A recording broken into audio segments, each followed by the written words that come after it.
물론 여긴 국민 라디오.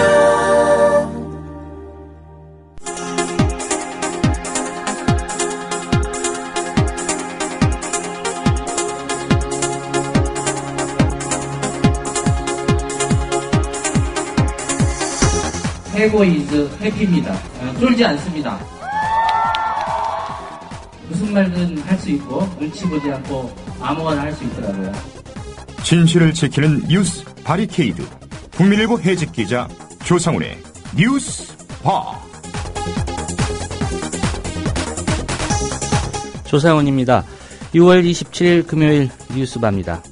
사상 첫 원정 월드컵 8강을 노렸던 한국 축구 대표팀의 브라질 월드컵 행진은 조별리그에서 멈췄습니다.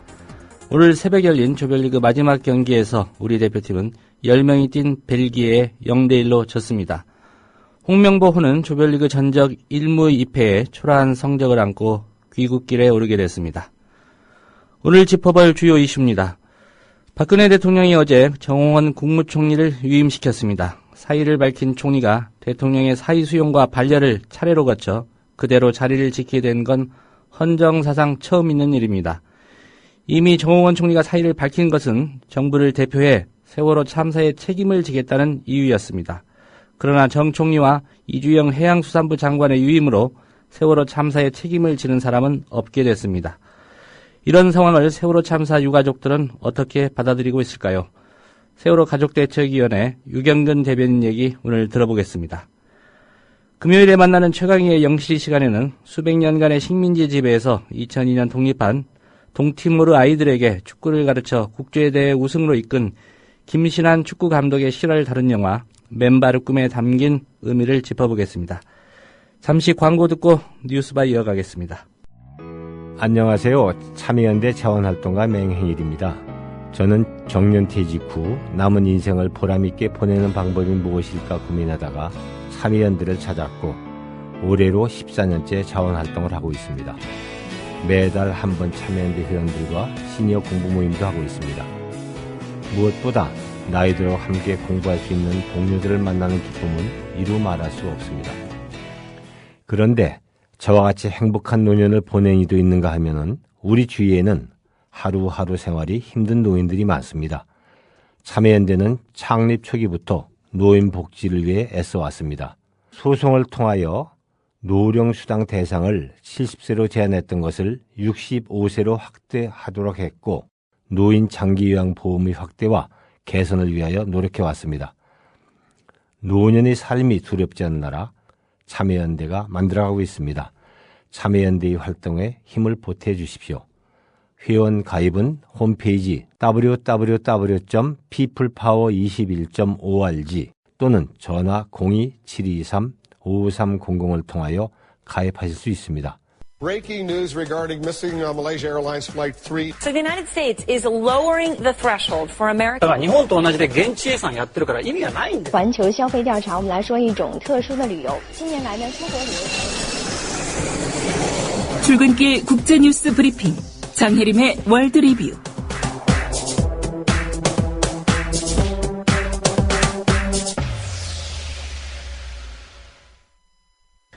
네, 한 가지 글로벌 이슈를 깊이 있게 분석해보는 금요일 월드 리뷰 시간입니다. 장혜림 캐스터입니다. 안녕하십니까? 안녕하세요. 네, 오늘은 국제사회가 바라보는 한국의 민낯 이런 주제로 좀 얘기를 해보겠습니다. 때마침 좋은 나라 지수라는 게 발표가 됐군요. 그렇습니다. 영국의 저명한 정책 컨설턴트 사이먼 아놀트가 지난 24일 좋은 나라 지수를 내놨다고 영국 이코노미스트가 전했습니다. 조사 결과에 따르면 한국은 세계에서 47번째 좋은 나라로 평가됐는데요. 예. 아이슬란드, 핀란드, 스위스가 각각 1, 2, 3위를 차지했고 미국은 21위였습니다. 아시아에서는 일본이 25위, 싱가포르이 27위였습니다. 예. 전체적으로 47번째로 좋은 나라다. 예. 그닥 와닿지는 않습니다. 네. 좋은 나라 지수라는 거 어떻게 해서 산정이 됩니까? 이 지수를 발표한 아놀트는 국가와 기업 브랜드 컨설팅 분야의 세계적 권위자로 해마다 국가 브랜드 조사 결과를 발표해 왔는데요. 예. 좋은 나라 지수는 아놀트가 세계 125개국을 대상으로 올해 처음 시도한 일종의 국격 조사이고요. 순위는 자국의 이익이 아닌 인류 공동선에 얼마나 기여했는지에 따라 산정됐습니다. 예. 아놀트는 유엔과 세계은행이 집계한 7개 분야의 35개 지표를 통해 순위를 매겼는데요. 그 7개 분야는 과학기술, 문화, 국제평화안보, 세계질서, 지구환경, 번영평등, 그리고 보건복지 등입니다. 예. 125개 나라 중에 47위. 이 47위라는 순위 어떻게 좀 분석을 해야 될까요? 전체 순위로 판단하기는 힘들고요. 예. 조사된 7개의 분야별 순위를 눈여겨볼 필요가 있을 것 같습니다. 한국은 과학기술 분야에서 30위, 문화 분야에서 34위로 비교적 높은 순위를 차지했는데요. 과학기술 분야에서는 국제특허와 해외 학술지 게재, 그리고 문화 분야에서는 영화와 드라마 해외 수출 등이 높게 평가받았습니다. 예. 여기서 표절 논문 빼면은 순위가 많이 좀 낮아질 것 같습니다. 네. 예. 과학기술과 문화 외 나머지 분야 순위는 어떻습니까? 세계 질서 분야는 45위, 번영평등은 60위, 보건복지 65위, 지구환경 분야는 71위를 차지했고요. 사이버 보안이나 국제분쟁 개입 등에 대한 국제평화안보 분야에서는 119위에 그쳤습니다. 예. 국제 특허를 받고 드라마를 수출하는 것에는 앞서 나가는데 환경 문제나 특히 국제 평화 문제에는 거의 기여하지 못하고 있는 나라라는 얘기고요. 한국이 낮은 순위를 차지한 분야를 보면 모두가 함께 잘 사는 것에 대한 부분임을 알 수 있습니다. 잘 산다는 의미가 뭘까 돌아보게 하는 조사 결과입니다. 예. 모두가 함께 잘 살아야 되는데 일부 사람들만 잘 살고 있다. 뭐 그런 얘기로 해석이 되는 것 같습니다. 네. 네, 한국의 민낯을 볼 수 있는 다른 부분에 대한 평가도 좀 살펴보도록 하겠습니다. 세계 평화 지수라는 것도 발표가 됐었죠? 네, 국제 비영리 단체 경제평화연구소가 지난 18일 발표한 세계 평화 지수에 따르면 한국은 올해 세계에서 52번째로 평화로운 나라로 평가됐습니다. 경제평화연구소는 세계 162개국의 범죄, 군사, 사회 관련 지표들을 종합평가해 매년 발표하는데요. 예. 가장 평화로운 나라로는 아이슬란드, 네덜란드, 오스트리아, 네덜란드가 아니고 덴마크, 오스트리아 등이 선정됐고요. 가장 평화롭지 못한 나라로는 시리아, 아프가니스탄, 이라크 등이 꼽혔습니다. 예. 출산율도 그 사회에 좀 중요한 단면을 보여주는 지표인 것 같습니다. 뭐 아시는 것처럼 요즘 젊은이들 연애, 결혼, 출산 포기하는 이른바 3포 세대라고 하지 않습니까? 네. 한국의 출산율 어느 정도입니까?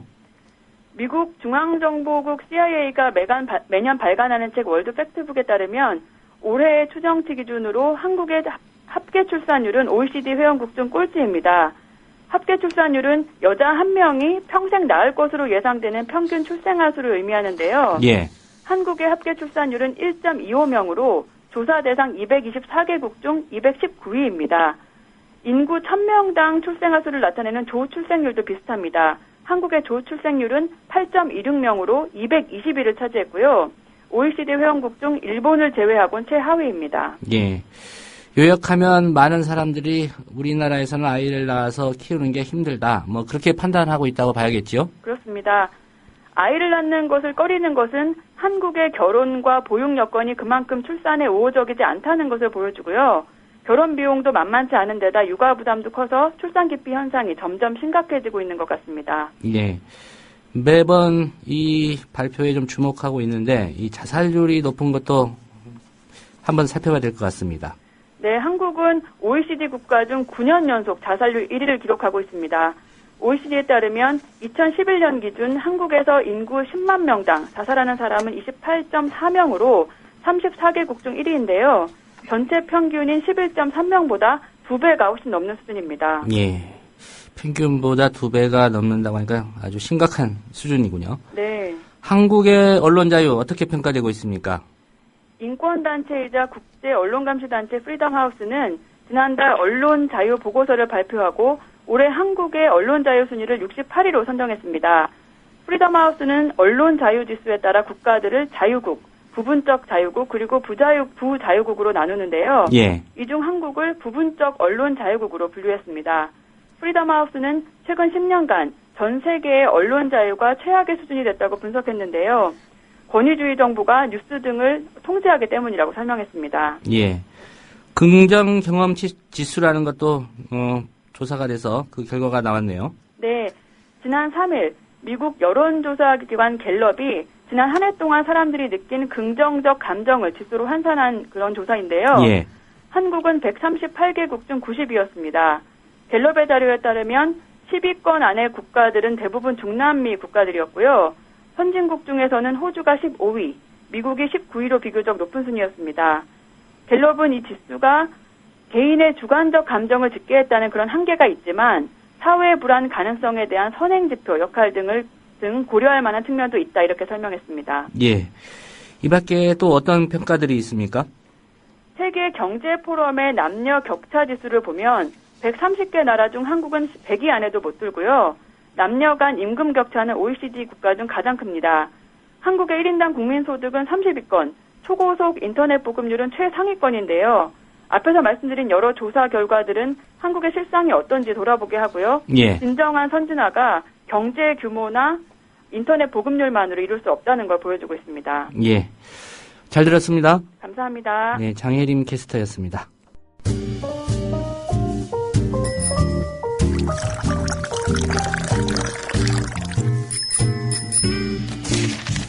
아침 신문 귀로 읽기 김용민 PD의 조간 브리핑.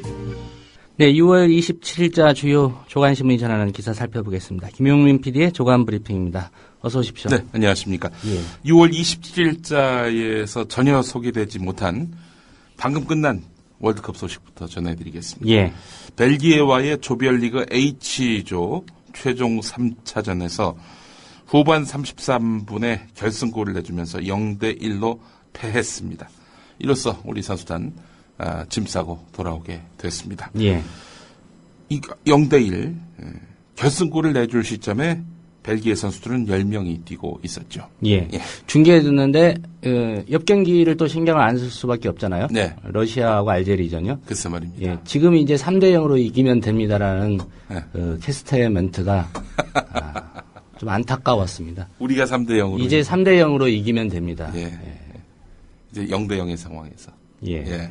근데 결국 한 골 내줬고요. 네. 이로써 1무 2패 H조 최하위가 된 우리 대표팀은 1승도 챙기지 못했습니다. 이미 16강행을 확정한 벨기에가 공격의 핵심인 아자르, 루카쿠 같은 주전들을 대거 선발해서 제외시켰죠. 예. 1.5군이 나섰습니다. 우리를 좀 우습게 본 겁니다. 홍명보 감독은 공격 선봉에 박주영 대신에 김신욱을 또 골키퍼의 정성용 대신에 김승규를 내보내는 변화를 꾀했는데요. 오늘 만약에 박주영 선수가 기용됐다면 어땠을까요? 예. 어마어마한 또 이런 그 비난 여론에 또 시달렸겠죠. 예. 우리 축구 전문 기자며 또 축구계 사정에 정통한 조상훈 국장께 제가 궁금한 게 있는데요. 부진한 성적이 있으면 항상 책임 추궁을 당하지 않습니까? 국가대표 예. 감독들이. 우리 홍명보 감독 어디 교체될 것 같습니까? 예. 그 경기 끝나고 언론과 인터뷰를 한 거 보니까 네. 우리가 많이 부족했다. 예. 그 중에서도 내가 가장 많이 부족했다. 예. 이렇게 얘기를 했더라고요. 예. 성적으로 본다면 이제 경질이 되겠지요. 네. 아마 후임 선임이 좀 난항을 겪지 않을까. 예. 그래서 결국은 유임이 되지 않을까. 예. 16강국을 제가 한번 분석을 해보니까 예. 역시 이제 남미에서 경기가 열리지 않았습니까? 예. 예. 남미가 5개 나라가 16강에 갔습니다. 예. 그리고 에콰도르만 빼고 다 간 거죠. 어허. 북중미 카리브해 지역의 나라 3개, 멕시코, 미국, 코스타리카가 네. 16강에 갔는데 여기도 한 곳, 온두라스 빼놓고 다 간 거죠. 예. 예. 그리고 유럽이 6개 나라, 예. 아프리카 2나라, 예. 예. 아시아는 전무. 예. 예. 이렇게 16강이 대진이 짜였더라고요. 예, 많은 분들이 의아해하고 또 답답해하는 부분이 우리가 그래도 한때는 4강이었는데 이 16강도 못 들어가다니 이게 말이 되는가 이런 분들이 있는데 이런 분들한테 우리 조상훈 국장께서는 뭐라고? 예. 똥개도 안방에서는 50점 따고 들어갑니다. 2002년을 너무 예. 거기에 너무 기대 수준을 맞추면요 실망이 큽니다. 예. 정몽준 전 새누리당 서울시장 후보 같은 경우도 2002년에 실력대로 된 줄 아느냐 뭐 이런 식의 말을 했더라고요. 예. 기도해서 됐다는 얘기가. 기도해서 됐다는 예. 하나님의 뜻으로. 예. 자, 월드컵 소식은 여기까지고요. 예. 오늘 경향신문 5면부터 펼쳐보겠습니다. 최경환 경제부총리 겸 기획재정부 장관 후보자. 얼마 전까지만 해도 새누리당 원내대표를 했었죠. 이 양반 자녀가 대기업과 외국계 금융사에 취업한 시기를 놓고 여러 가지 해석이 나오고 있다는 내용입니다. 예. 이 무슨 얘기냐? 아들이 다녔던 회사는요, 최경환 후보자가 지식경제부 장관으로 재직할 때 연간 100억에 가까운 국고 보조금을 받았다는 겁니다. 최경환 후보자의 장남은 2010년 1월부터 2011년 1월까지 1년 다녔군요. 반도체 LCD 장비 회사인 DMS에 근무를 했습니다. 이 DMS 사장은 최경환 후보자의 대구고등학교 2년 후배라고 하는데요. 예. DMS는 최경환 후보자가 지식경제부 장관으로 있을 때인 2009년 12월 지식경제부로부터 연구개발비를 받았습니다. 당시 지식경제부는 핵심 반도체 장비를 국산화하기 위해서 중소기업이 개발한 반도체 장비를 삼성전자와 하이닉스가 구매하도록 하고 7개 중소기업을 선정해서 3년 동안 지원했는데 DMS가 바로 이 혜택을 받았다는 겁니다. 딸 이야기도 해보겠습니다. 최경환 후보자에 따른 지난해 9월부터 12월 말까지 한 헤드헌팅 업체로부터 매달 200만 원이 채 되지 않은 급여를 받은 것으로 파악됐는데요. 자, 그런 딸이 올해 4월 외국의 한 대학원을 졸업한 다음 유명 외국계 금융사인 골드만삭스 한국 법인에 입사했습니다. 예. 국회에 제출한 인사청문 요청안을 보면은 딸은 890만 원의 급여를 받고 있는 것으로 나타났습니다. 딸이 골드만삭스에 입사할 때는 최경환 후보자가 신임 경제부총리로 유력하게 거론되던 때였습니다. 최경환 후보자는 아들과 딸 모두 우수한 인력입니다. 이렇게 이제 해명을 했다고 합니다. 예. 어쨌든 뭔가 이거 특혜 아니냐, 예. 아버지 덕 아니냐, 예. 그런 의혹을 살 만한 얘기다 이런 말씀이죠. 네, 그렇습니다. 예. 자기에게 잘한 사람 뒤봐주기 의혹 이것뿐이 아니죠. 안홍철 한국투자공사 사장.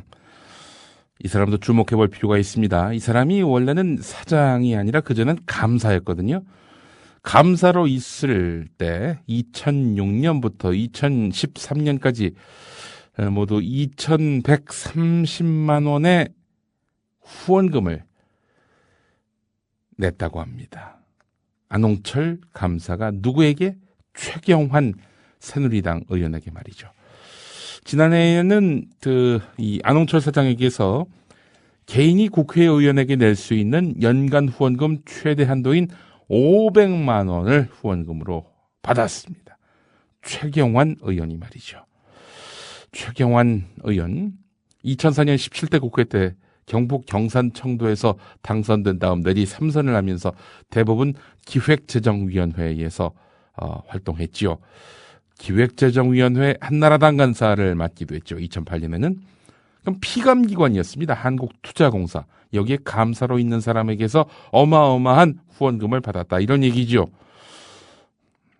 이런 안홍철 사장 2013년 12월에 한국투자공사 사장 자리에 오릅니다. 그래서 금융권 일각에서는 이 과정에서 최경환 후보자의 입김이 작용한 것 아니냐 이런 의혹이 나온다는 거지요.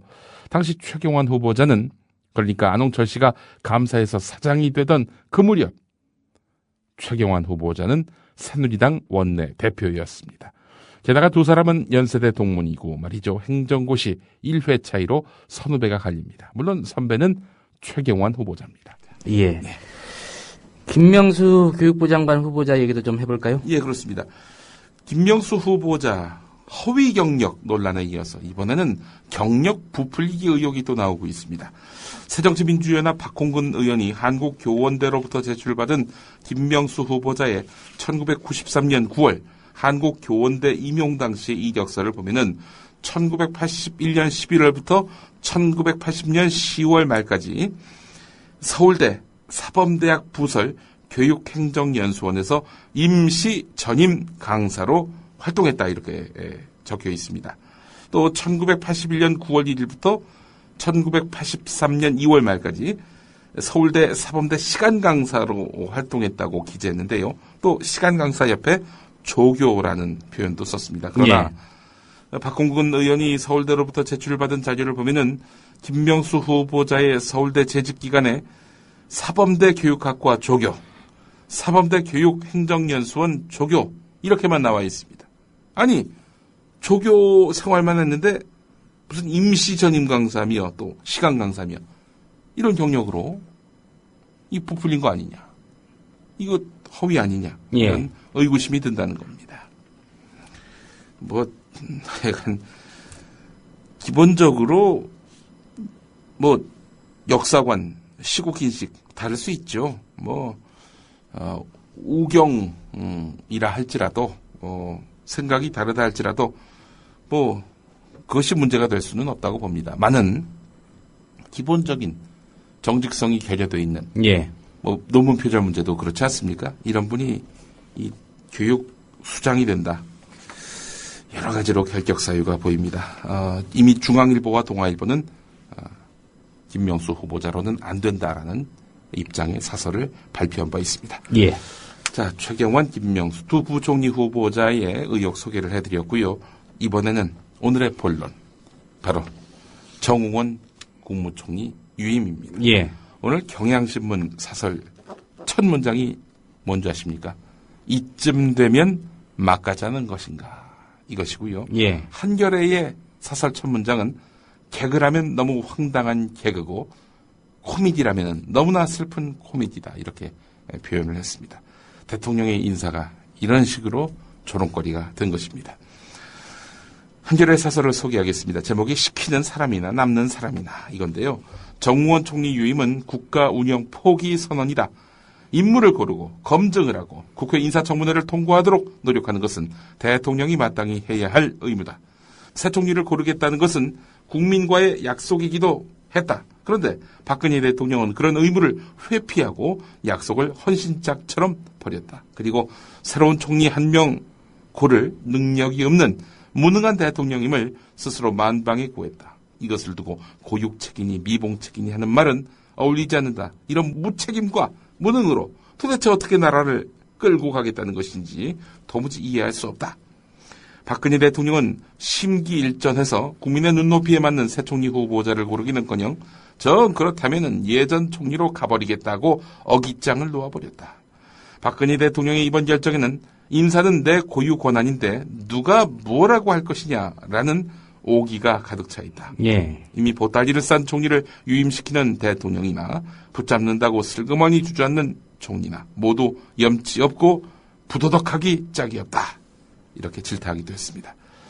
정 총리 유임은 국가개조 포기 선언이기도 하다.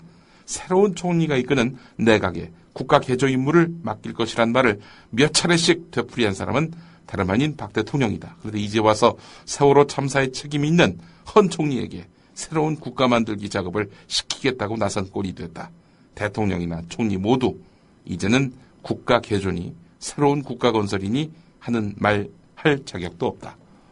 이 아주 상당히 높은 수위의 그런 비판이었습니다. 뭐 당연한 국민 정서가 아닌가 싶습니다. 그렇습니다. 뭐 이건 굉장히 또 굉장히 품격을 갖춰서 질타한 것이다. 이렇게 보시는 분들도 적지 않을 겁니다. 어제 SNS를 보니까 말이죠. 이건 뭐 무슨 새누리당의 반대 입장에 선 분들뿐만 아니라 새누리당 의원들조차 국민을 상대로 장난하는 거냐, 이런 표현까지 있었으니 더 말할 나위가 없는 것이죠.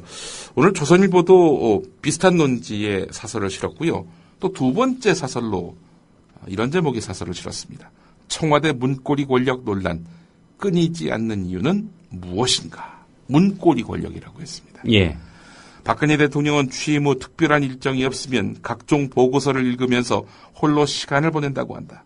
함께 지내는 가족도 없다. 외부 인사를 비공식적으로 초대해서 식사하는 일도 드물다고 한다. 박 대통령은 국정과 관련된 보고서를 읽는 데만도 하루 24시간이 모자란다고 했다. 이런 박 대통령을 보조하는 그룹이 국회의원 시절부터 함께해온 몇몇 청와대 비서관들이다. 이른바 그 4대 천왕으로 불렸던 그 사람들 아닙니까? 정윤회 씨가 사실상 키운 것으로 알려진 그 사람들. 그 4대 천왕 가운데 한 명이 대선 선거운동 과정에서 사망했고요. 그래서 지금 3명의 비서관들이 인해장막을 만들고 있는 것 아니냐라는 지적이 나오고 있는데 조선일보의 논지도 여기에 다 있는 것 같습니다. 계속해서 읽어보겠습니다. 새누리당에서조차 이들을 문고리 권력이라고 부른다. 대통령의 이 같은 밀폐성 국정운영 스타일이 여러 소문과 억측을 낳는 토양이 되고 있다. 사실 비선 조직에 관한 소문만큼 솔깃한 이야기도 없다. 선뜻 이해하기 어려운 대통령의 결정을 가장 그럴듯하게 설명해 주는 것이 비선 조직 개입설이기 때문이다. 조선일보가 비선 조직을 정면으로 겨냥했네요. 예. 김기춘 비서실장의 인사농단 이 논란이 한참 일었는데 최근에는 만만회가 뭡니까? 박지만, 이재만, 그리고 정윤회, 만만회. 외부 인사들 초청해서 밥 먹는 일도 별로 없다고 하는데, 뭐 4대 천왕, 낙곰수 4인방 불러서 밥 한번 먹으면서 세상 돌아가는 얘기 들으면 국정 운영에 많이 도움이 될 텐데 그런 생각들은 안 하는 모양이죠. 제가 사실은 박 대통령이 비공식적으로 사람을 불러서 식사하는 일도 드물다고 한다. 이 부분에 밑줄을 그었는데요. 사실 박 대통령이 대통령 되기 전에 새누리당의 대표로 있을 때 뭐 여러 선거 챙길 때 지방 유세를 하면은 이를테면 부산에서 유세를 하면 다음날 일정이 대구란 말이죠. 예. 그럼 뭐 그 근처에서 하룻밤 숙박하고 이렇게 대구로 이동하고 뭐 이러지 않습니까 보통은? 근데 이분은 꼭 귀가를 한다고 합니다. 서울 강남동.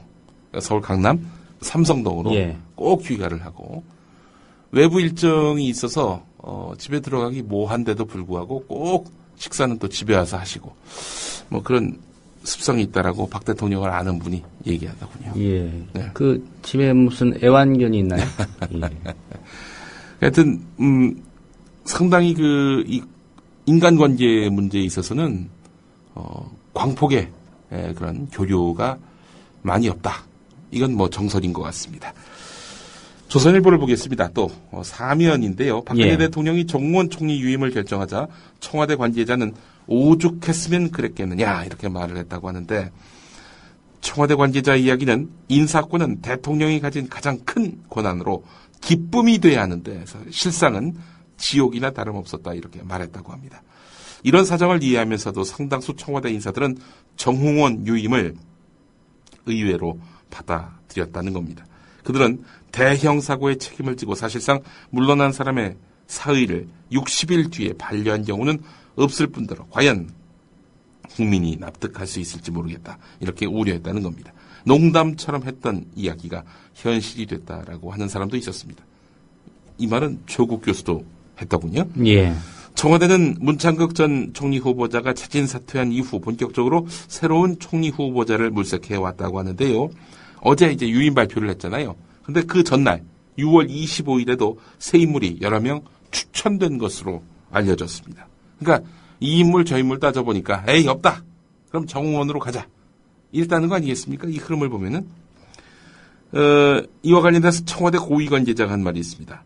괜찮다 싶은 분들을 접촉하면은 특히 그 가족들이 결사적으로 반대했다. 이렇게 말이죠. 그러니까 후보군에 오른 사람의 가족들이. 네, 가족들이. 예. 본인은 한번 난관은 있겠지만 뭐 청문회만 잘 넘으면은 이 고관 대작이 된다. 뭐 이런 권력욕이 생기지만 가족들은 그런 와중에 우리 가족은 다 망한다. 패가 망신당한다. 당신 꿈도 꾸지 말라. 이러다 보니까 그냥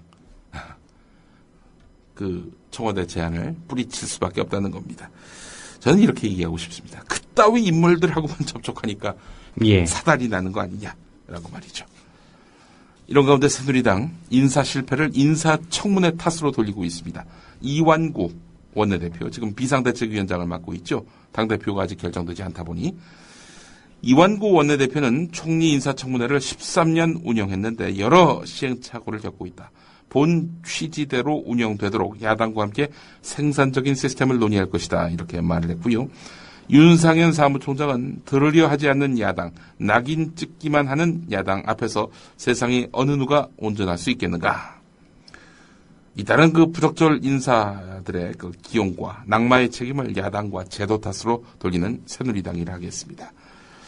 윤상현 사무총장은 공직 후보자 도덕성은 비공개 검증하고 업무 수행 능력은 공개 검증하는 식의 인사청문회 이원화 방안을 주장했습니다.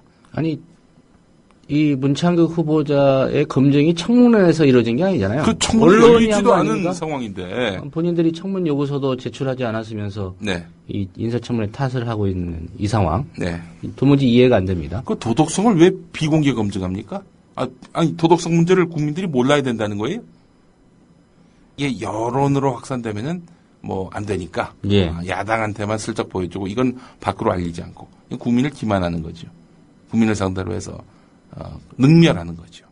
그렇지 않습니까? 결국 한겨레 분석은 이렇습니다. 한겨레 오면에 관련 기사가 있는데 문창극 후보자가 청문회를 치르지도 않았는데 새누리당이 청문회에 초점을 맞춰서 야당을 공격하는 것은 안대희 문창극 후보자에 따른 낙마에 따른 부실 인사 책임론이 청와대와 박근혜 대통령으로 번지는 것을 막기 위해서라는 거죠. 자, 그렇다면 이런 정말 새누리당이 말하는 어처구니 없고 문제가 많은 인사청문회는 누가 하자고 했는가? 한나라당이 하자고 그랬죠. 그렇습니다. 예. 새누리당은 자신들이 야당일 때. 예. 예. 한겨레 오면을 보겠습니다. 역사를 한번 짚어보겠습니다. 1995년 15대 국회에서 당시 여당인 새정치국민회의는 청문회 대상을 법적으로 국회 동의나 선출이 필요한 고위공직자로 제한하려고 했습니다. 뭐 그렇다면은 뭐 총리 이런 분들이겠죠. 그런데 한나라당은 국가정보원장, 검찰총장, 경찰청장, 국세청장 이 사람들도 사실상 권력의 그 핵심이기 때문에 이 사람들도 당연히 인사청문회를 해야 한다 이렇게 이야기했습니다. 예. 야당이었던 한나라당이 그랬습니다. 아마 본인들이 야당을 좀 오래 할 것 같다고 생각을 했던 모양이죠. 그렇게 추정했던 것 같습니다. 예. 자, 2000년 6월 16대 국회에서 인사청문회법이 도입이 됐는데 2000년 6월 하면은 김대중 대통령 임기 시절이었고요. 또 한나라당이 다수당이 되던 때였습니다. 그러니까 한나라당이 하고 싶은 대로 다 했던 때였습니다. 그러다 보니까 여야 합의의 그 형태긴 했지만 자기들 마음대로 그렇게 이제 인사청문회 아주 강화된 인사청문회를 만들었던 것이죠. 그리고 노무현 정권에서도 그때는 이제 다수당이 여당, 열린우리당이었지만 어쨌든 노 대통령이 야당의 뜻을 받아들여서 모든 장관을 대상으로 인사청문회 하도록 예. 이렇게 개정을 했습니다. 또 심지어는 헌법재판관 그리고 중앙선거관리위원회 위원 이런 사람들도 모두 인사청문회를 실시하도록 했습니다. 한나라당의 요구 때문에 이렇게 된 것입니다. 박근혜 대통령 한나라당 대표 시절에 이런 말을 했습니다. 그토록 시스템을 강조해온 이 정부에서 가장 중요한 인사 시스템조차 작동하지 못했다. 국회 인사청문회 대상을 확대하고 청문회의 실효성을 높이기 위한 인사청문회법 개정을 추진할 계획이다. 지금 것도 성에 안 찬다. 더 확대를 해야 된다. 예. 이런 말을 한 사람이 현 대통령 박근혜 대통령입니다. 2006년 1월에는 또 야당이 영어로 opposition party, 반대하는 당이다. 우리가 반대하지 않으면 누가 반대하겠느냐. 한마디로 국민을 싹 무시한 개각이다 라면서 당시 인사청문회를 거부하기도 했었습니다. 예. 이 야당에 대해서 이렇게 잘 알고 있으니까 예. 지금 야당이 그렇게 하고 있는 거 아닙니까? 그렇게 사실 하고 있지 않다라고. 그 정도 하지도 않죠. 야당 지지자들은 성에 안 차가지고 말이죠. 야당이 제 기능을 못하고 있다. 이럴 정도로 지금 여당 봐주고 있는데도 불구하고 이것도 힘들다. 이것도 우리에게 너무나 과한 짐이다. 이러고 있는 여당입니다. 아니, 그 야당일 때 딴소리하고 여당일 때 또 딴소리를 하는 이런 새누리당. 무슨 국가개조를 하겠다고 하는 건지 어처구니가 없습니다.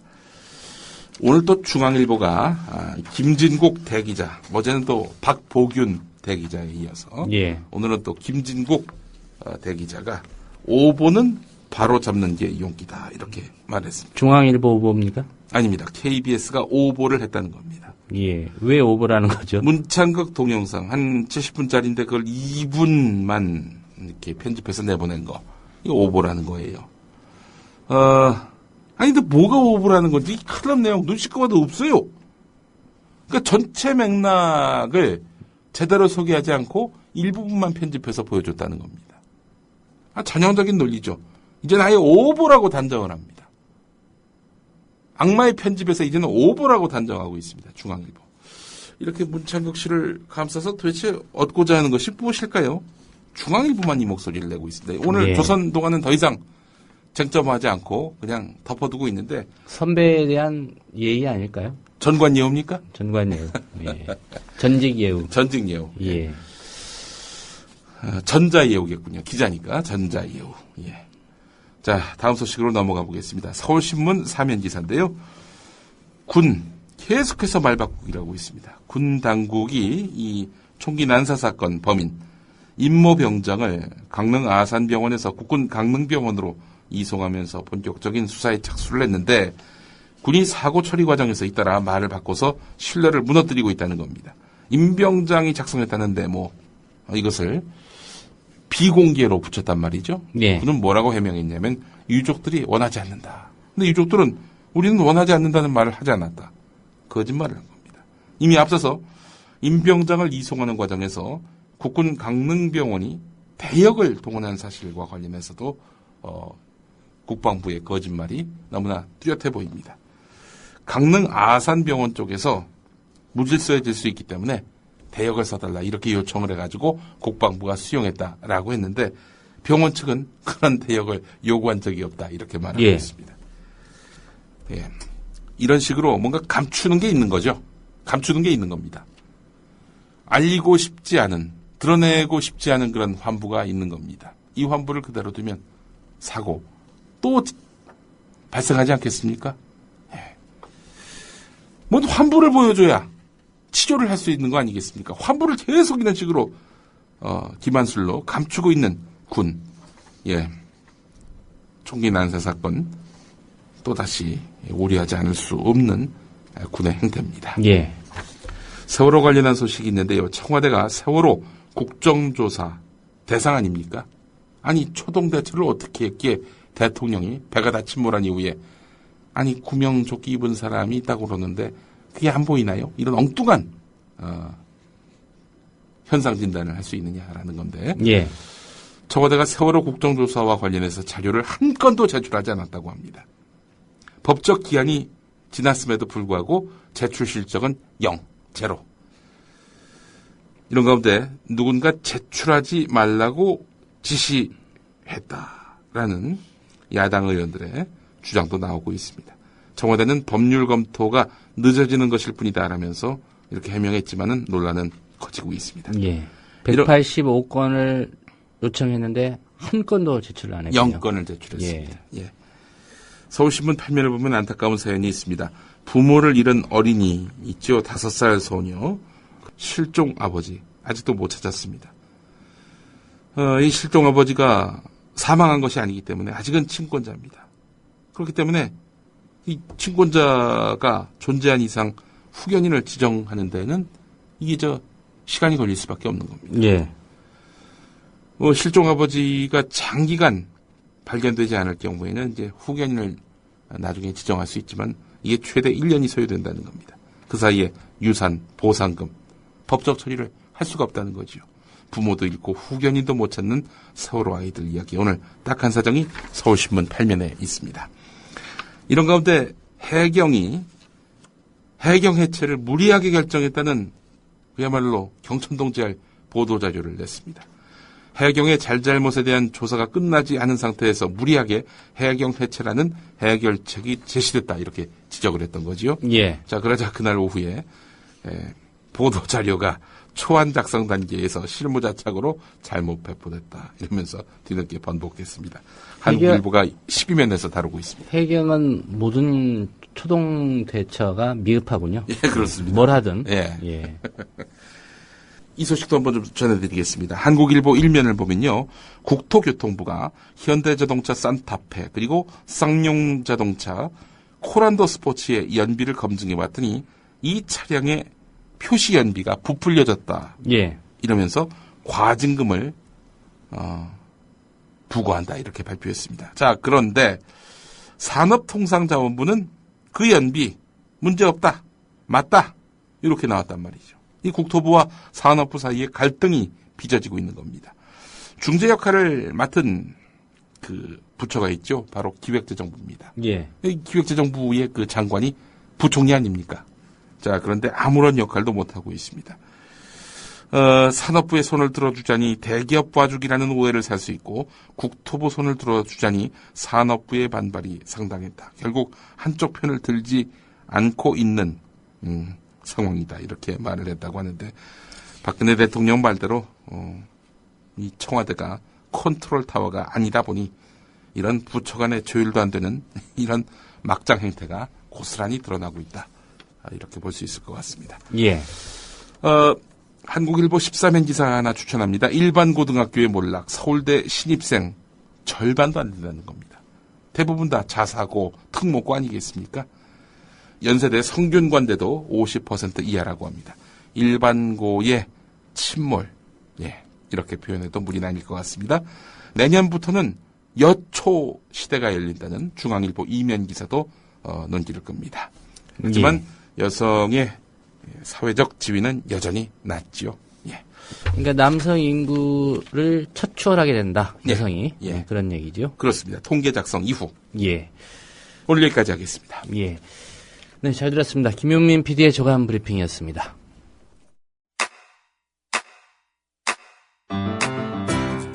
국민 라디오 지지하는 4가지 방법 아시나요?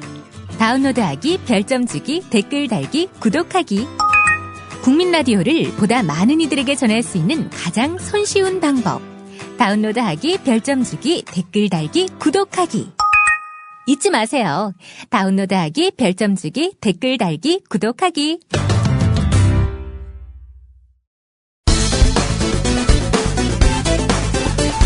사람이 궁지에 몰리면 잔뜩 웅크리고 추세적으로 변하는 경우가 많습니다.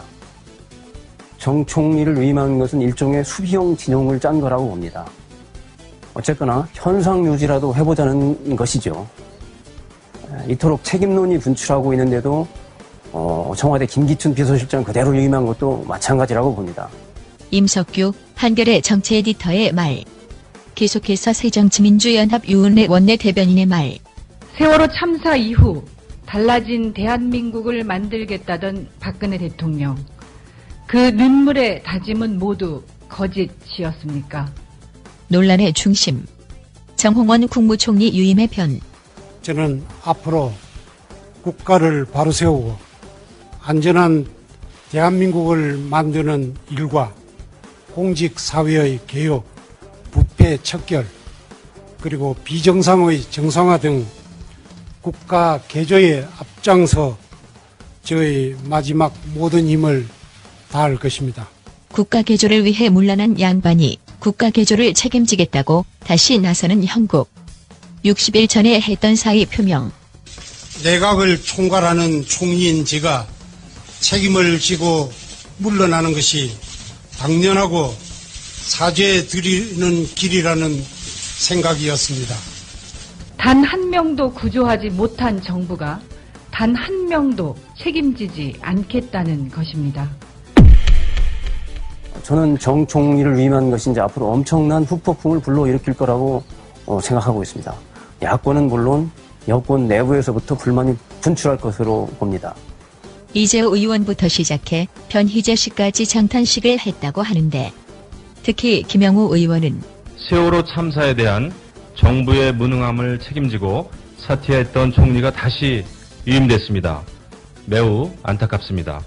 장고 끝에 악수들까 걱정을 많이 했는데 현실이 되어버렸습니다.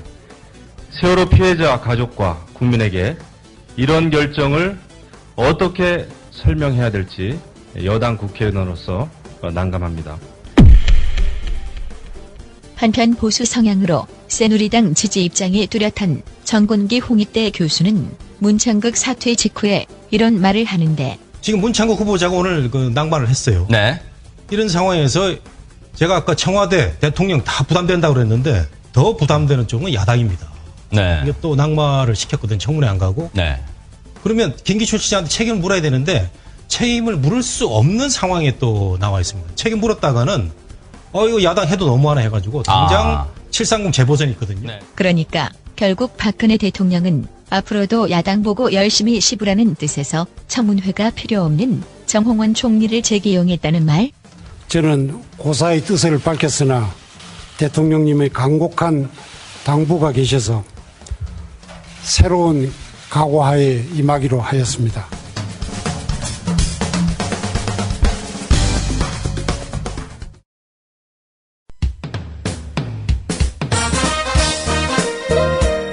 균형 잡힌 시각, 정직한 분석, 조상훈의 뉴스바. 이어서 초대석으로 만납니다.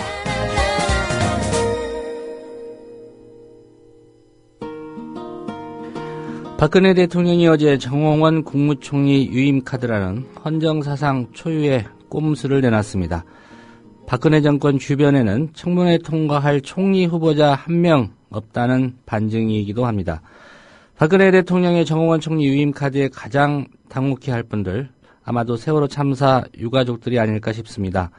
정홍원 총리가 애초에 물러나겠다고 한 이유가 세월호 참사에 대해 정부를 대표해 책임을 지겠다고 말했기 때문입니다. 세월호 가족대책위원회 유경근 대변인입니다. 유 선생님 나와 계시죠? 네, 안녕하십니까. 예. 오늘로 세월호 사고 난 지 73일째입니다. 뭐 2달하고도 한 열흘 정도 지난 것 같은데요. 어떻게 지내고 계십니까? 글쎄 뭐 한마디로 표현하기 좀 힘든데요. 예. 요새는 뭐 전혀 사람놀이 못하면서 살고 있습니다. 예. 전혀 사람놀이를 못하신다. 아마 아버지로서의 심경이 아닐까 싶은데 건강은 괜찮으십니까? 예, 뭐 잘 유지하고 있습니다. 예. 국정조사 문제도 이슈긴 한데요. 그 얘기는 좀 나중에 여쭙기로 하고요. 우선 어제 박근혜 대통령이 정홍원 국무총리 유임시키겠다 이렇게 발표를 했습니다. 이 부분 가족들 입장에서는 좀 어떻게 바라보고 계십니까? 예, 뭐 기본적으로야 참 당혹스러운 일이죠. 예, 뭐 이런 결과가 올지는 전혀 예상을 못하고 있어 조금 더 그동안 좀 많은 내용이 있기 때문에 좀 더 나은 분으로 국민들이 동의할 수 있는 분으로 또 한번 인선을 하시지 않을까 싶었는데 예. 이런 결과가 오리라고 하는 게 전혀 예상합니다. 예. 관련해서 좀 가족들 어떤 의견을 모으시거나 정리하신 적이 있으십니까? 예, 뭐 아시겠지만 어제 오후 저녁 때 진도에서 좀 내용을 발표를 한 것이 있죠. 예. 그래서 저는 정홍원 총리에게 이제 바라는 내용을 중심으로 해서 했는데, 들으셔서 아시겠지만, 이게 뭐지? 이렇게 생각하시는 분들이 좀 아마 있으셨을 것 같아요. 예. 근데, 드리고 싶은 말씀은, 사실 11명의 실종자, 그리고 실종자들의 가족들의 매우 특수한 입장을 국민 여러분들께서 좀 먼저 헤아려 주시는 것이, 좋지 않겠나 이런 생각이 들고요. 이 말씀을 드리자면, 거의 대부분의 분들이 이건 좀 이상한 일이다. 이렇게 평가들을 하시는데, 저희도 마찬가지입니다, 기본적으로. 기본적으로 마찬가지나 그런 입장이라고 하는 것은 아시겠지만, 이 시종자들을 구조하는 일이 너무나 지지부진하게 진행이 되고 있고, 예. 또 일이 지지부진하게 진행이 될 뿐만 아니라, 지금 남아 계시는 시종자 가족들의 심정은 사실 어느 누구도 헤아릴 수가 없을 겁니다. 그분들이 지금 갖고 있는 가장 큰 어려움은 우리 아이가 또는 우리 가족이 결국 희생자가 아니라 실종자로 나오면 어떻게 하나라고 하는 그 심정이 정말 어느 누구 이해하기 힘든 심정이죠. 그런 상황에서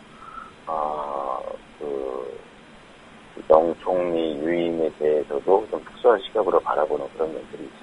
예, 누구보다도 아직 가족을 찾지 못한 그런 실종자 11분, 그분들의 가족들의 입장을 많이 고려하셨다. 뭐 이렇게 이해를 해도 되겠군요.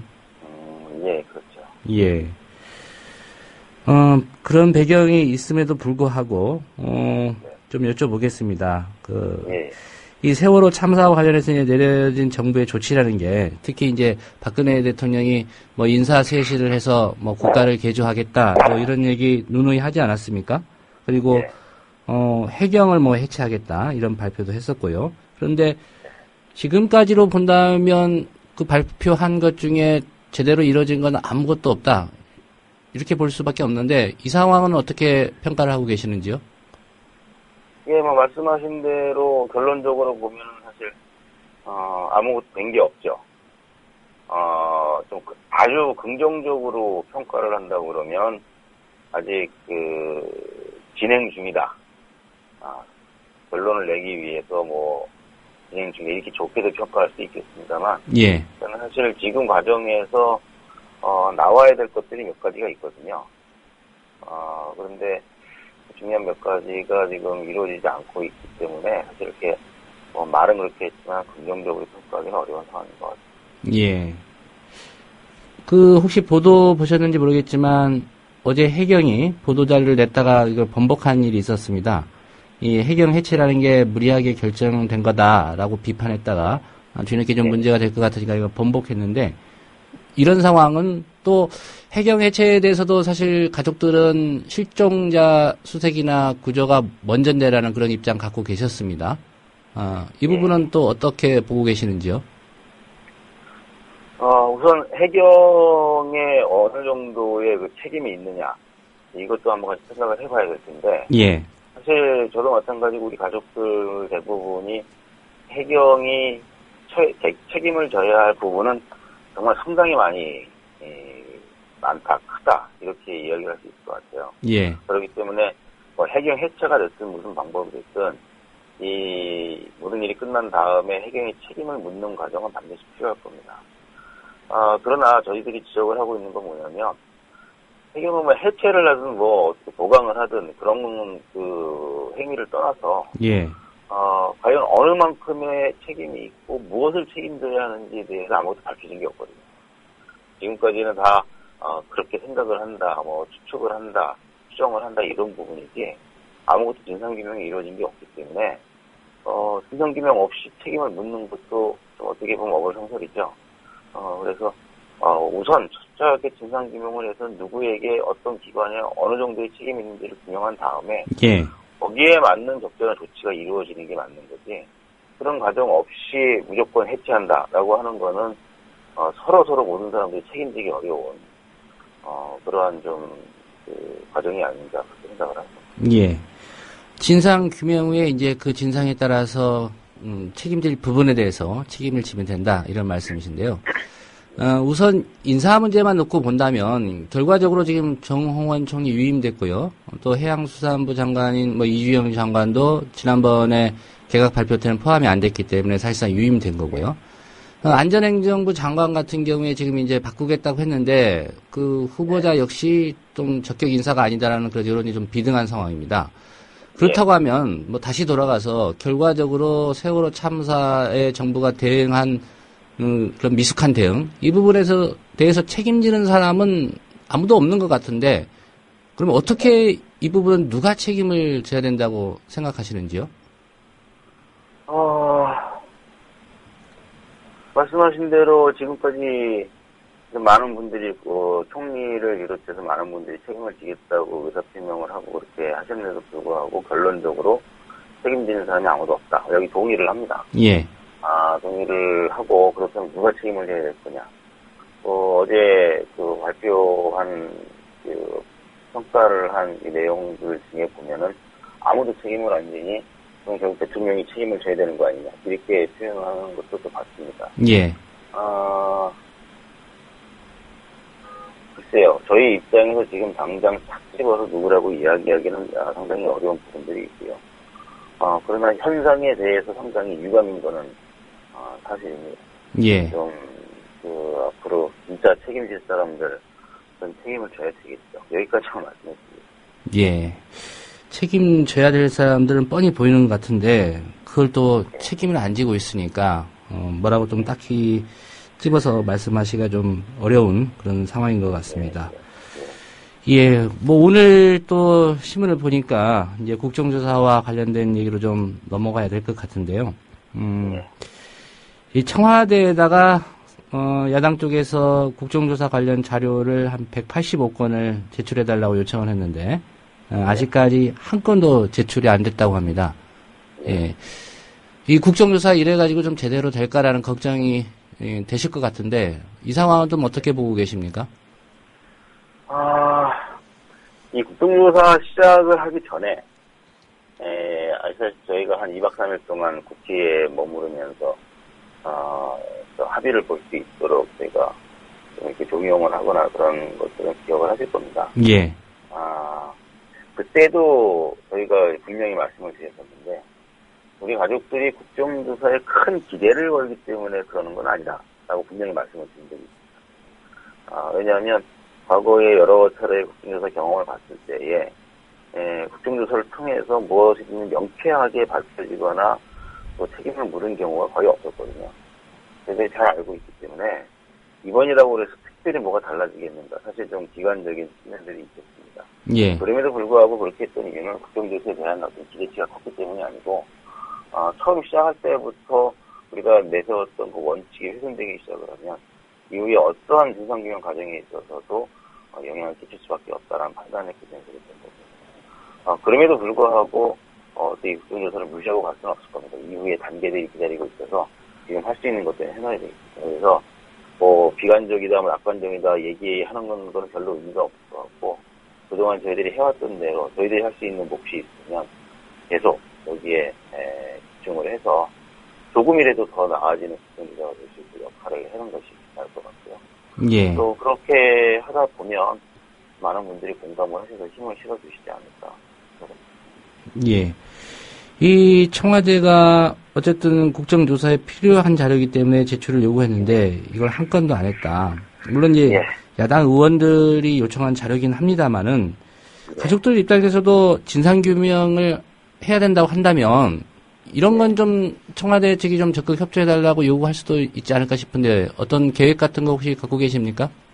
예, 저희들이 또 구체적인 목소리를 낼 때가 되고 그러면 하겠죠. 저희가 남해일처럼 강건도 부구경하듯 있는 건 아니기 때문에 충분히 생각을 하고 있습니다. 아마 청와대에 대해서 자료 제출을 해라 이런 것도 될 수 있고, 예. 그 외에 또 요구할 것들이 많이 있거든요.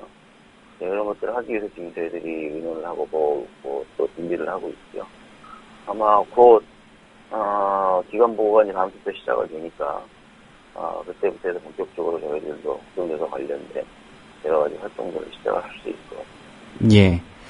기관 보고 얘기를 하셨으니까 좀 여쭤보겠습니다. 당초 가족들은 6월 말까지는 수색에 좀 더 집중을 하고 기관 보고는 이제 7월 초쯤에 시작했으면 좋겠다라고 했는데 어쨌든 정치권은 30일부터 기관 보고를 하기로 이렇게 합의를 했습니다.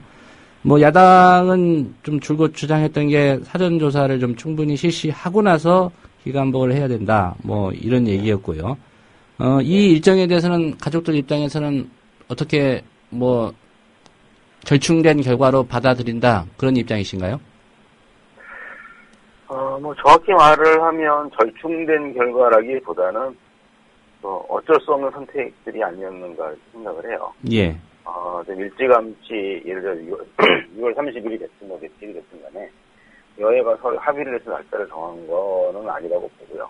형식은 그렇게 했지만 결국 또 밀리고 버티다가 이제는 더 이상 더 이대로 갈 수는 없기 때문에 어쩔 수 없이 날짜를 선택을 한 게 아닌가 이렇게 평가를 하고 있고요. 예.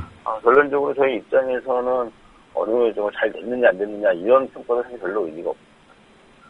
잘 됐느냐 안 됐느냐는 결과를 보고 판단을 하는 문제지 언제 했느냐 이거는 별로 의미가 없는 것 같고요. 예. 단지 저희 시청자 가족들을 중심으로 해서 저희 유가족들이 이야기를 했던 대로 시청자 구조에 우선 흥미를 두고 모든 일들이 좀 진행이 좀 되는 것이 맞지 않습니까? 예. 이 해당 기관들의 기관 보고에 가족 대표들도 혹시 참여를 하십니까? 예, 저희들이 예비조사위원으로 참여를 시작을 하고 있고요. 예. 그래서 이제 저희 쪽에서 이제 가족이 저희 유가족이 2명이 공식적으로 합류를 했고, 저희 쪽에서 추천한 전문가가 이제 5명이 이제 참여를 하겠습니다. 예, 그럼 가족 대표 2분하고 전문가들 한 5분. 매 기관 보고마다 다 참여를 하신다 이 말씀이죠? 아니, 기관 보고는 이제 국회의원들이 받는 거죠. 예. 예, 그 위원들, 조사위원들이 받는 게 아니고요. 예. 국회의원들이 받는 거고, 단지 기관 보고가 됐든 청문회가 됐든 무언가를 묻기 위해서는 무엇을 물어야 되는지를 뽑아내야 되잖아요. 예. 그러니까 그런 과정에 있어서 저희들이 참여를 합니다. 예. 물론 기관 보고나 청문회가 끝나고 나서 거기에 대한 평가라든가 또 미비점이 있으면 저희도 마찬가지로 참여해서 같이 준비를 합니다. 예. 구조상 참여해서 직접 질의를 하고 하실 수는 없겠지만, 이제 제가 여쭤본 포인트는 혹시 방청이라든가 이런 걸 통해서 현장에서 직접 좀 참여하시는 방안을 이 정치권하고 좀 협의하신 게 있으신가? 그 부분이 좀 궁금한데 어떻습니까? 그 부분은 글쎄 협의를 할 문제는 아닌 것 같고요. 예. 당연히 저희도 방청을 해야 되고, 그 다음에 직접 방청을 안 하더라도 강한 생중계가 되기 때문에, 예. 제가 직접 모니터링을 하고, 모니터링 결과에 대해서도 같이 공유를 하는, 그런 과정들은 저희가 지금 준비를 하고 있습니다. 예. 일단 일정은 정해졌습니다. 이 기관 보고 일정 좀 제대로 순항할 거로 전망하시는지요? 이거 다 겪어봐야 알겠죠. 당연히 다 협조를 잘 하리라고 기대를 하고 있습니다만, 예. 또 중간중간에 그동안도 그렇듯이 무슨 일들이 어떤 모습으로 펼쳐져 있으면 그냥 해봐야 할 것 같습니다. 예. 특별히 이제 정치권에서는 김기춘 비서실장, 그러니까 청와대의 기관 보고 이거 여부놓고 많이 줄다리기를 했었습니다. 가족들 입장에서 이 청와대 기관 보고가 있다면 이 부분은 반드시 좀 짚어봐야겠다라고 생각하는 점이 있다면 어떤 부분입니까? 저희 가족들이 끊임없이 문제 제기를 하는 부분 중에 하나는 뭐냐면, 이제, 김기춘 비서실장 개인에게 해당된다기보다는 청와대 자체에 해당되는 문제긴 한데, 예. 사실 우리들이 제일 많이 이해하지 못하고 의아해하고 또 좀 군통토대했던 것들은 김장수 씨가 이제 현직으로 계실 때 청와대가 컨트롤 타워는 아니다. 예. 그런 식으로 얘기를 하신 적이 있죠. 근데 결국에는 그게 핵심이 아닌가 생각을 합니다. 과연 이런 재난사고, 대규모의 사고가 발생을 했을 때에 그런 거 도대체 청와대는 뭘 하는 곳인가? 예. 근데 또 여기서 얘기 드릴 때는 또 보고도 끊임없이 받은 것 같고. 그런데, 그렇다고 해서 다른 부서에서 그 역할을 충실히 했다고 그러면 모르겠는데, 그것도 아니고요. 아마 이런 부분들은 우리가 좀 다시 한번 미래를 위해서라도 짚어봐야 됩니다. 예. 청와대가 여러 경로로 보고를 받았을 텐데 왜 그렇게밖에 대응을 못했는지, 그리고 청와대가 컨트롤 타워가 아니라고 했던 김장수 당시 안보실장의 이 발언, 이 부분 좀 짚어보시겠다는 얘기였습니다. 예, 그 중에 여러 가지 중에 하나가 되겠죠. 예. 진도 현지 상황을 좀 여쭤보겠습니다. 아무래도 가장 애타는 분들이 이제 실종자 가족일 텐데요. 좀 간간히 이렇게 구조 소식을 이렇게 기다리고 있지만은 지금 대단히 좀 작업이 좀 더뎌지고, 또 한 가지 걱정스러운 게 지금 남부지방부터는 이제 장마철 아닙니까? 예. 예. 그 실종자 가족들은 지금 계속 진도에 계실 텐데, 어떻게 지내고 계시는지 혹시 가보셨으니까 좀 여쭤보겠습니다.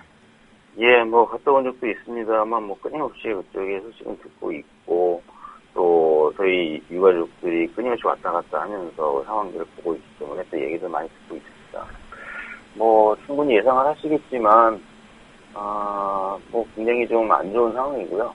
개인적인 건강적인 문제에 있어서 굉장히 안 좋은 상황이고, 심리적으로도 아마 어느 누구도 이해할 수 없는 그런 심리 상태에 있으시고, 그렇죠. 저희들이 사고 난 이후에 설마 장마 때까지 여기에 우리가 있어야 될까, 이런 생각을 하시는 분들은 아무도 없을 거예요. 예. 근데 지금은 언제 끝날지를 기약할 수 없는 이런 상황이 되다 보니, 처음에도 말씀을 드렸지만 혹시 우리 가족이, 우리 아이가 결국 최종 실종자로 나와버리는 거라니까, 이런 거는 정말 너무 고통스러운 어마어마한 그런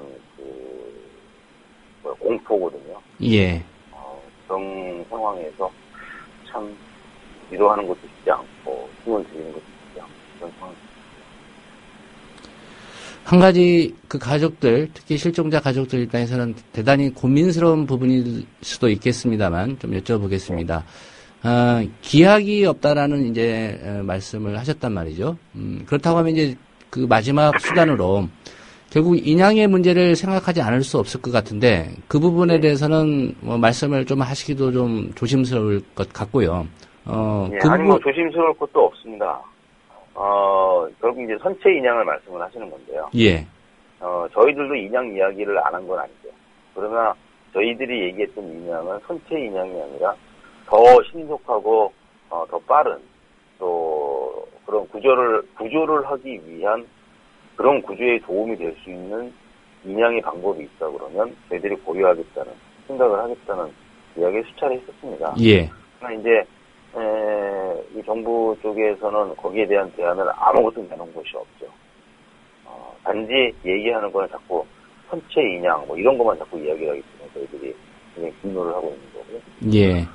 또 뭐 어딘가 그들께도 갖고 있지만 이미 사고 난 지 보름 뒤부터 선체 인양을 준비하기 시작을 했던 것도 이제 이미 또 밝혀졌고 이제 그런 모습들이 저희들한테는 굉장히 기만적인 모습으로 보입니다.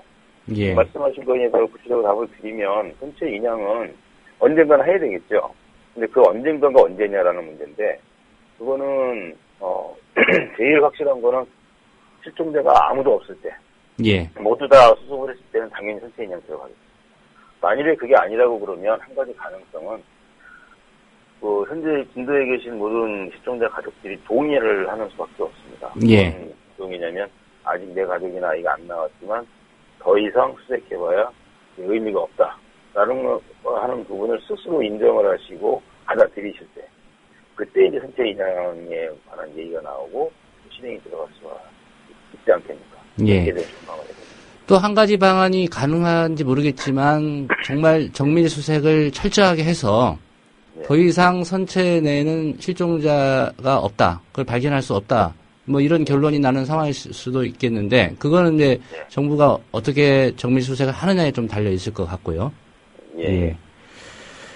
끝으로 한 가지만 더 말씀을 좀 듣도록 하겠습니다. 뭐 결국은 실종자 가족들 그리고 그분들 입장 여러 가지 상황을 고려해서 지금 뭐 유임된 정홍원 국무총리 이 체제에 이 정부가 최선을 다해서 이제 실종자들을 찾아주기를 바라는 마음이실 텐데 뭐 국회 일은 또 국회 일대로 돌아가고 있는 상황이고요. 이 정부에 대해서 또 73일째입니다.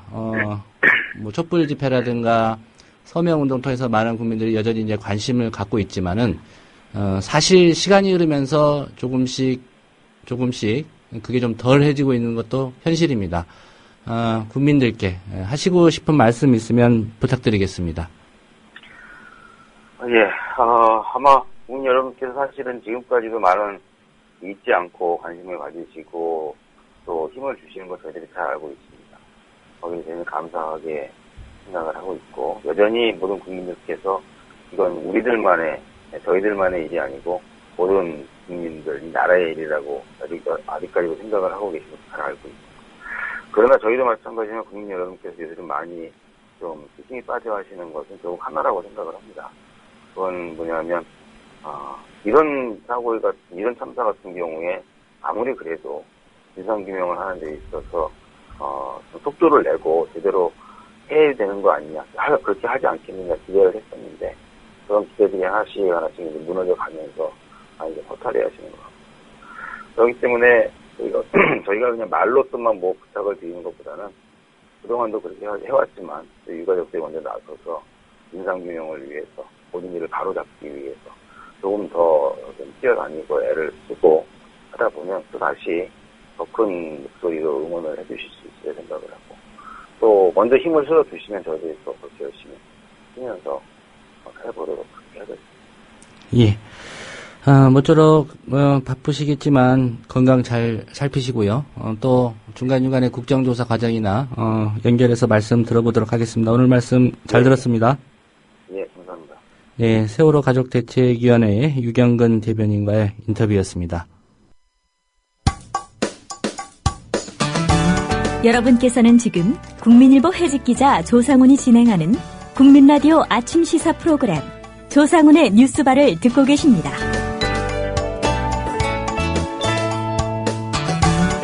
네, 매주 금요일에 만나는 영화 속 실화 이야기 최강희의 영실이 시간입니다. 오늘 만날 영화는 동티모르 한국인 히딩크의 감동 실화, 하루 1달러 짝퉁 축구하러 시작된 기적, 이런 카피가 붙은 영화인데요. 아마도 축구 영화 같습니다. 한국 실화영화 맨발의 꿈을 주제로 최강희 평론가와 함께 얘기 나눠보겠습니다. 최강희 평론가 스튜디오에 모셨습니다. 안녕하십니까? 네, 안녕하세요. 예, 축구 영화 맞죠? 예, 그렇습니다. 지금 뭐 브라질 월드컵이 한창이고 또 오늘 새벽에 한국과 벨기에의 그 조별 예선 마지막 3차전이 있어서 예. 지금 축구 영화 한 편 소개를 해드릴까 하는 생각이 들어서 좀 골라봤습니다. 맨발의 꿈이라고 하는 작품은 실화를 바탕으로 해서 만들어진 작품인데요. 지금 사실 브라질 월드컵이 벌어지고 있습니다만 브라질에서는 뭐 파업이라든가 예. 월드컵 반대 시위도 한창이지 않습니까? 그렇죠. 월드컵 개최하는데 쓴 돈, 그거 우리 먹고 사는데 좀 쓰면 안 되냐, 뭐 이런 얘기죠. 그렇죠. 그러니까 사실 어떻게 보면 월드컵이라고 하는 행사가 그 민중들의 삶과는 그다지 뭐 직접적으로 연관이 돼 있지는 않죠. 따지고 보면은 우선은 입장료가 대단히 비쌉니다. 네, 예. 그렇죠. 그냥 어떻게 보면은 저는 그거를 가상의 애국 게임이다 이렇게 부르는데요. 예. 거기서 뭐 톡 까놓고 얘기해가지고 그냥 뭐 우리나라가 16강 간들 8강 간들 나한테 떨어지는 게 뭐가 있느냐. 그냥 기분 좋은 거 빼고는. 제가 김효진 PD한테 그런 지적을 좀 몇 번 했습니다. 야구 좋아하거든요. 유현준이 10승하면 너한테 진라면 하나 준대. 뭐 이런 얘기 한 적이 있는데. 그러니까요.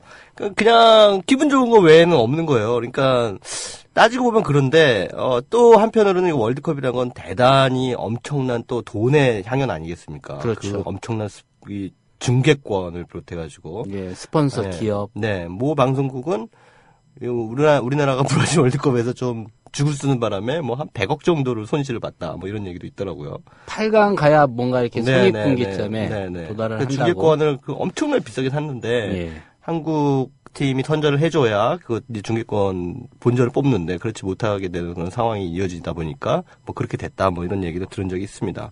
아무튼 뭐 우리의 직접적인 사안과는 관련은 없습니다만 또 브라질에서 이 월드컵 반대 시위를 하면서 이제 브라질의 그 민중들 시민들이 했던 구호가 참 다가온 게 있었어요. 인상적으로 다가오는 게 뭐였냐면 우리는 월드컵을 반대한다. 하지만 우리는 축구를 좋아하는 뿐이지 월드컵을 반대한다.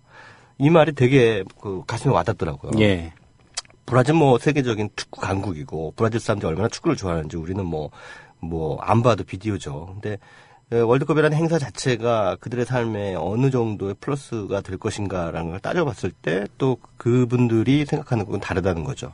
그래서 진정한 스포츠맨십이라고 하는 차원에서 이 축구가 사람들의 삶에 어떤 변화를 만들어내는가라고 하는 그 측면을 드라마틱하게 보여준 작품이 바로 한국에서 지난 2010년에 개봉했던 김태균 감독의 맨발의 꿈이라고 하는 영화입니다. 말씀드렸다시피 이 영화는 실화입니다. 그러니까 김신환 감독, 전직 축구 선수세요. 김신환 감독이 동티모르에 그냥 사업하러 갔다가 거기에 그 꼬마들이 맨발로 축구를 하는 걸 보고 야 이거 뭔가 좀 도와줘야겠다 하면서 그 유소년 축구 대표팀 감독을 맡게 됩니다. 그래서 이들을 이끌고 히로시마 국제 유소년 축구 선수권 대회에 나가서 우승을 해버려요. 그래서 정말 대단한 기적을 만들어낸 거죠. 그럴 전력이 아닌데 우승을 했다. 동네 꼬마 애들 데리고 대표팀을 만들어가지고 우승을 해버리는 그런 상황이 실제로 벌어졌습니다. 그래서 이걸 가지고 이제 김태균 감독이 박희순 씨를 이제 김신환 감독을 모델로 한 영화 속에서는 원광이라고 하는 캐릭터로 등장하는데요. 드라마로 이제 재구성한 작품이 바로 맨발의 꿈이라는 영화가 되겠습니다. 영화이기 때문에 사실과는 살짝 다른 어떤 허구적인 또 드라마적인 그런 요소들이 좀 가미가 됐습니다만 전반적으로는 실화를 바탕으로 하고 있다는 걸 말씀을 드리고요. 이 원광이라는 사람이 한때는 촉망받는 축구 선수였습니다만 뭐 한국에서 막 사기꾼 소리를 들으면서 결국은 저기 동남아시아로 가다가 어디 가다가 마지막 승부수를 던지기 위해서 동팀으로까지 가요. 동팀으로 가서 이제 막막한 상황에서 돈을 벌어야 되겠고 여기서 뭘 하나 이렇게 해서 이제 이렇게 보는데 거리를 보는데 아이들이 축구를 이렇게 열심히 하는 거예요. 근데 가만히 보니까 전부 맨발로 축구를 하고 있어요. 근데 거기 뭐 유리도 있고 볼맹이도 있고 참 그 보기에 위험해 보인다는 얘기죠. 그래서 이 사람이 이제 생각해낸 아이디어가 쟤들한테 축구화를 팔자. 이렇게 이제 된 거예요. 시작은 돈벌공리였군요. 네, 돈벌공리를 한 거죠. 그래서 축구화 샵을 엽니다. 네, 동티모로의 한 도시에서 자기가 축구화 샵을 여는데 아이들을 꼬시는 거죠. 이제 가서 축구화를 사라. 그런데 얘들이 돈이 없잖아요. 애들이 무슨 돈이 있겠어요. 그러니까 1달러씩 2개월 할부로 계약을 했습니다. 예. 그래서 하루에 1달러씩 가져와라. 그리고 그러면 이제 총 60달러가 되겠죠? 2개월 할부. 2달이니까요. 예. 60달러짜리 이제를 팔고 1달러 2개월 계약을 하는데 애들이 그런 돈이 있나요? 그러니까 또 안 가져와요. 안 가져오고 뭐 엉뚱하게 뭐 다른 걸 가져오고 막 이러니까 원강이 아주 복창이 터지는 거죠. 그래서 애들 축구 연습하는데 가보는 거예요. 가서 봤더니 기본적으로 애들이 워낙 축구를 좋아해서 기본기는 돼 있는데 예. 여기 이제 조직력 같은 거 이런 게 없는 거예요. 그리고 워낙에 이제 자기가 축구 선수 출신이니까 그래서 괜히 또 이제 야 그렇게 하지 말고 이렇게 좀 해봐라고 훈수를 두기 시작하는 거예요. 훈수를 두기 시작하는 거예요. 훈수를 두기 시작하면서 보니까 애들이 이 원강을 정말 자기의 스승으로 이제 모시고 막 따르게 됩니다. 이러니까 이걸 또 거부할 수가 없는 거죠. 에이, 이렇게 된 김에 그냥 야 너희들 내가 축구 가르쳐 줄게 하면서 이제 가르쳐 주기 시작한 게 바로 이 동티모로 유소년 축구 선수 대표팀의 감독을 맡게 되는 예. 그런 과정이 이제 펼쳐지죠. 물론 그런 가운데 이제 중간에 감독 자리를 이제 그만두고 한국으로 이제 귀국을 해야 되는 그런 상황이 이제 벌어지는 그런 갈등의 국면도 생기는데요. 예. 이제 뭐 내가 여기서 언제까지 동네 꼬맹이들 축구 코치나 하고 있을 상황인가라는 생각이 들어서 원강이 또 한국에서의 상황도 안 좋고 그래서 일단 귀국을 해야겠다. 그리고 이제 대사관 직원이 인기라고 하는 고창석 씨가 연기한 대사관 직원도 뭐 귀국을 종용을 하고 예. 이런 상황에서 이제 결국은 그 대표팀의 코치직을 감독직을 그만두고 얘들을 떠나려고 합니다. 한번. 예. 한번 떠나려고 하는데 아이들이 막아서죠. 막아서 가지 말라고요. 우리의 코치가 돼주세요. 우리에게 축구를 계속 가르쳐 주세요. 라면서 막 울면서 붙들고 늘어지는 거죠. 예. 이러니까 또 이걸 또 거부할 수가 없는 거예요. 어떻게 얘네들을 외면하고 내가 한국에 갈 수 있는가. 예. 이런 생각이 드는 거죠. 그래서 끝까지 이 친구들을 책임지고 축구를 통해서 이 아이들이 또 다른 어떤 삶의 희망과 꿈을 되찾을 수 있도록 계속해서 응원을 던져주고 결국은 히로시마 국제 유소년 축구 대회 우승까지 일구게 된 예. 그런 이제 상황, 기적 같은 상황을 이제 만들어내는 것이죠. 그냥 축구만 가르치고 말았다면 이제 어떤 감동의 크기가 좀 작았을 텐데 네네. 이 국제대회에 나갈 생각을 하게 됐고 네네. 또 그 결과가 우승으로 이어졌다는 게 정말 그러니까요. 기적과 같은 그런 결과가 아닌가 그렇습니다. 싶습니다. 그러니까 축구라는 게 참 희한한 스포츠게 축구공은 둥글다라는 말도 있다시피 되게 약팀으로 보이는 팀이 강팀을 막 이기기도 하고 예. 그런 뭐랄까요 기적 같은 일들이 간혹 벌어지잖아요. 축구를 보다 보면은 이 영화 속의 그 동티모로 정말 그 인도네시아의 식민지였죠. 인도네시아의 식민지 25년 동안 식민지였고 그 전에는 뭐 포르투갈의 식민지 거기서 400년 동안의 지배를 받았다고 하죠. 그리고 또 그 이후에 잘 아시다시피 동티모로 내전. 그렇죠. 그래서 굉장히 아픈 상처를 겪고 있는 그런 나라에서 이 유소년 축구팀이 히로시마 대회에 나가서 우승을 했을 때 이 동티모로 사람들에게 얼마나 큰 기쁨을 줬겠어요. 예. 그 큰 기쁨을 주게 되는 그 과정에 바로 장본인이 김신환 감독이었고 그래서 결국은 동티모로의 히딩크라고 불리는 정도가 됐고 거의 뭐 영웅 대접을 영웅이죠. 받았겠군요. 그래서 동티모로에서는 가장 사랑하는 외국인, 우리나라 사람들이 가장 사랑하는 외국인은 히딩크 아닙니까? 동티모로 사람들이 가장 사랑하는 외국인은 김신환 감독. 예. 그래서 이 영화를 찍을 때 김태균 감독이 가서 이 배우들을 동티모로의 뭐 아역 배우라고 뭐 얼마나 있겠어요. 그러니까 아예 그 유소년 팀을 실제 팀을 배우로 썼습니다. 예. 그래서 걔들이 나와서 연기를 하고 그다음에 또 중요한 건 뭐냐면 동티모로 대통령이 김진환 감독에 대한 어떤 예우 차원에서 이 영화의 카메오로 예우 차원에서 네네 카메오로 등장을 우리의 합니다. 영웅이 나오는데 네. 나라도 나가겠다. 내가 나가야겠다. 그래가지고 직접 출연을 하셨습니다. 대통령이. 네, 그 정도로 김신환 감독이 정말 어떻게 보면은 한국인을 제대로 빛낸 사람, 바로 이런 사람이 아닌가 이런 생각이 드는 거죠. 예. 그것이 뭐 단순히 좀 어려운 나라에 가서 우리가 뭔가 자애를 베풀었다라고 하는 차원의 그런 문제가 아니라 축구라고 하는 스포츠를 매개로 사람과 사람 간의 진심이 이렇게 교차하는 그런 어떤 드라마틱한 순간, 그것이 바로 진정한 스포츠 정신이 아닌가라는 것을 이 맨발의 꿈이라는 영화가 우리에게 시사하고 있는 것이죠. 예. 네. 아직도 동팀으로 계신가요? 이 김신환 감독. 김신환 감독이 지금도 계신지는 좀 확인을 못 해봤습니다. 예, 지금 뭐 다시 귀국했는지도 모르겠는데요. 어쨌든 뭐 누구라도 다시 동팀으로 가서 그 축구팀을 계속 뭐 우리나라 선수가 아닐지라도 유소년 축구팀이 계속 그 동팀으로 사람들에게 조금나마 작은아마 희망을 좀 안겨줬으면 하는 그런 바람입니다. 예. 네. 혹시 그 후임이 필요하다고 한다면 네네. 제가 개인적으로 좀 추천할 분이 한 분 있습니다. 누구요? 홍명보 감독. 그래서 이제 유소년 팀은 우승을 했으니까 월드컵 본선에 동팀으로를 올려놓으면 또 다른 영웅이 되지 않을까. 홍명보 감독에게 뭐 만날 기회가 있으면 한번 진지하게 한번 제안을 해보시죠. 여러분 축구에 몰입할 준비 되셨나요? 시작해서 조련을 한다면 뭐 다음 아니면 그 다음 월드컵이라도 좀 도전을 해볼 수 있지 않을까? 네, 뭐 우리나라 팀만 뭐 하라는 법이 있습니까? 네, 히딩크 감독이 한국에 와서 한국 축구를 4강으로까지 이끌었듯이 한국 또 감독들도 세계에 나가서 그 다른 나라 또 선수들에게 좋은 또 귀감이 될 수 있겠죠. 예. 네. 오늘 축구를 소재로 했지만 큰 희망을 안겨준 영화입니다. 예. 맨발의 꿈. 예. 최강희 평론가와 함께 영화 살펴봤습니다. 잘 들었습니다. 네, 고맙습니다.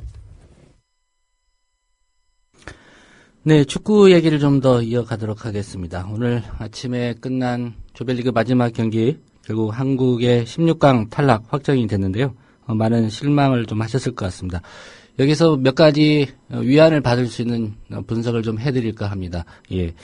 우리 축구하면 일본과 많이 비교를 합니다. 일본은 과연 어땠을까? 예. 일본보다는 우리가 좀 앞선 것 같습니다.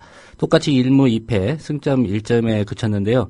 골득실에서 우리나라 대표팀이 한 골을 앞섭니다. 예. 저희는 -3이고요. 일본이 -3이다. 일본은 어쨌든 일본보다는 앞섰다라는 그런 위안을 받으시면 될 것 같고요.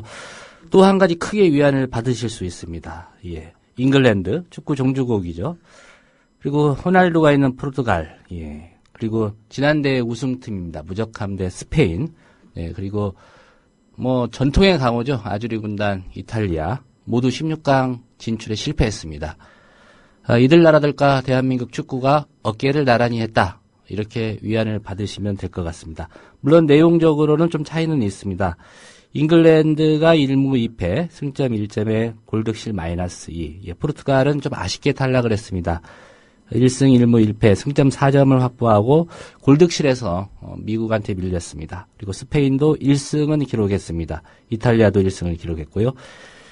월드컵 16강이라는 게 그렇게 쉬운 일이 아닙니다. 예, 다시 한번 말씀드리지만 일본을 우리가 앞섰다는 사실, 그리고 잉글랜드, 포르투갈, 스페인, 이탈리아와 함께 어깨를 나란히 했다. 이런 위안 받으시면 아마 실망이 좀 덜하지 않을까 싶어서 말씀드렸습니다.